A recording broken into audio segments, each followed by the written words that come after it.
Hey everybody, welcome back to the channel. Snake Doc here. I'm going to be doing a bunch of holster reviews in my next video series.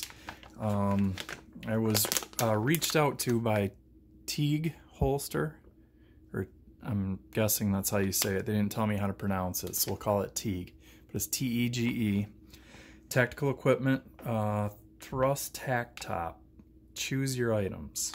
Okay, so packaging is like a plastic retail bag here. There is no UPC, but it is made in China.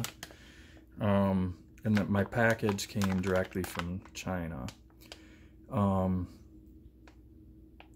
Website tegeholster.com. And then the email is info@tac-top.com. So if you have any questions, you can try those. They do have their own Amazon store too, and pricing is very aggressive. So what we're gonna do in this series is we're gonna open these up. They sent me let's see, so I got 1911, which is what we're gonna do in this video, Beretta 92, Glock 17, M&P Shield, and then they sent me two different ones to try for the SAR CM9 or the K2P. They sent me a PX4 and a CZP07 holster, so we're going to try them both and see which one works best for this gun. Seems like I'm forgetting one also that they sent me, but you'll see. Just stay tuned to the channel. We're going to run through them. So what we're going to do here is just unpackage this, and then we'll take a look at the features of it, and then what we're going to do is I'll move the camera and I'll show you what it looks like when you wear it, and how it adjusts while you're wearing it, and how it is for draw and stuff like that. So let's get this one cut open. It doesn't look like there's a tear line or anything, so looks like I'm just gonna have to chop it. It does feel like there's a zipper in here, so I'm gonna cut it.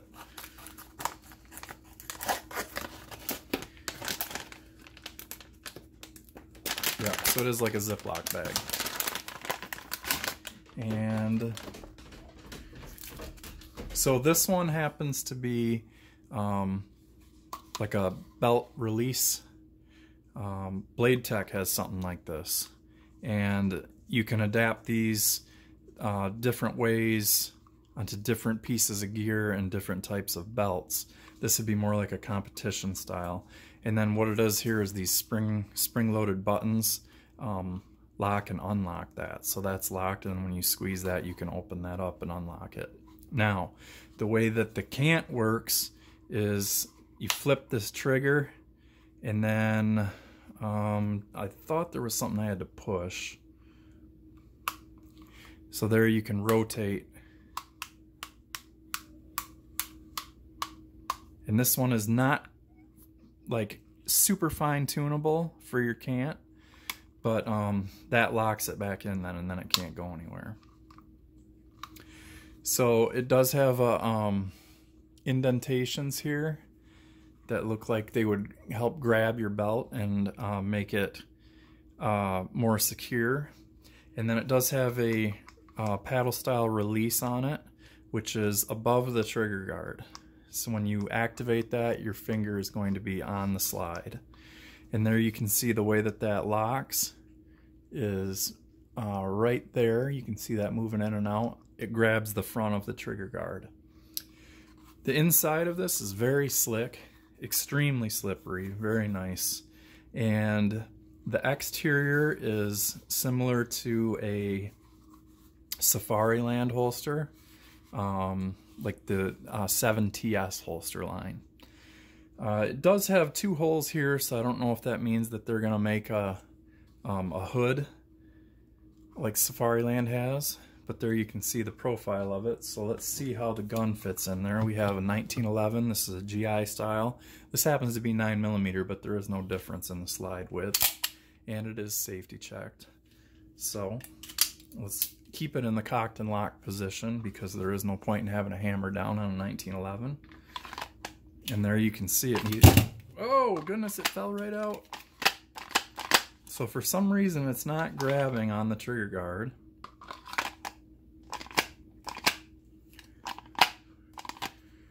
So I would have to give this one a negative because it won't lock.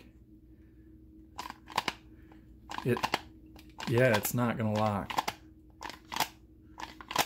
So this one it would work this way, like it would work as just like a Blade Tech regular holster, but it's not going to be like if you move or you end up on your side, it could come flying out because it's not retaining it.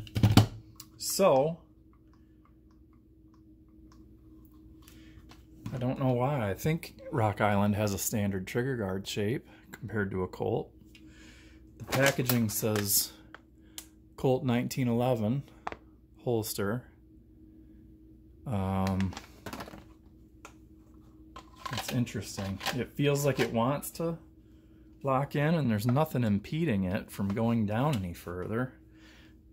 And I'm pushing down as hard as I can, but this one will not lock it. So I'll have to let them know that. And maybe you guys can let me know if there is something different about the trigger guard on the front of the Rock Island as opposed to a Colt. Let's pause the video here. I'll put the holster on and I'll show you how it looks, even though it does not retain it. We'll still take a look at that.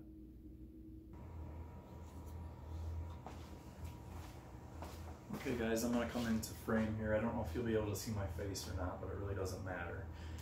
So I'm going to set the weapon down and then I'll show you. So I have it opened up and I'm just going to go in behind my belt and bring it back. It went into my pocket, unfortunately. And there it's clicked and locked on. I think what I'll try doing, let me open that up. And that's the first click of forward cant. That's a bit more extreme than I would like it, to be honest.